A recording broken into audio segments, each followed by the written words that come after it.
الرحيم. متابعينا الأعزاء من كل مكان، أسعد الله صباحكم بكل الخير والمسرات.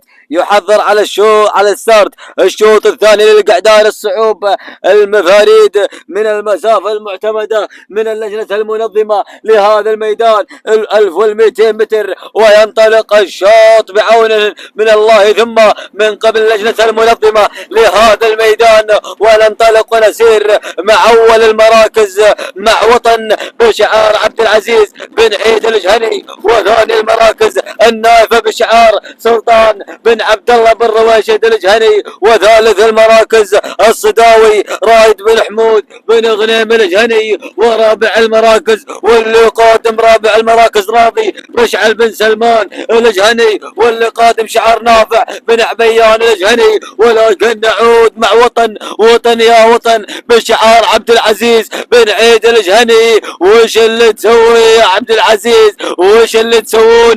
ما شاء الله تبارك الله. وطن يا وطن، وطن يا وطن، وطن يا وطن، شعار هذول بالشوط الرئيسي للمفاريد الصعوب وذول المراكز، واللي قادم الصداوي بشعار رايد بن حمود بن غنيم الجهني، واللي قادم شعار نافع بن عبيان الجهني.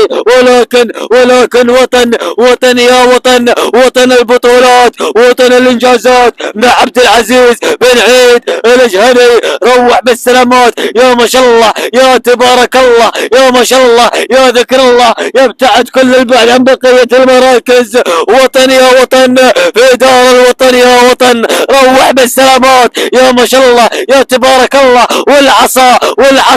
والعصا بالابطال ما حركها ليها، يا ذكر الله على صوت الجهاز. روح بالسلامات يا عبد العزيز يا بن عيد يا الجهني، تهانينا والناموس لعبد العزيز بن عيد الجهني على فوز وطن. وثاني المراكز وصول الصداوي رايد بن حمود بن غنيم الجهني، وثالث المراكز وصول شعار مشعل بن سلمان الجهني مع راضي. تهانينا والناموس لعبد العزيز بن عيد الجهني على فوز وطن، وحظنا وفر لمن لا يحلف الحظ، وتمنيات ان شاء الله ترافق الجميع.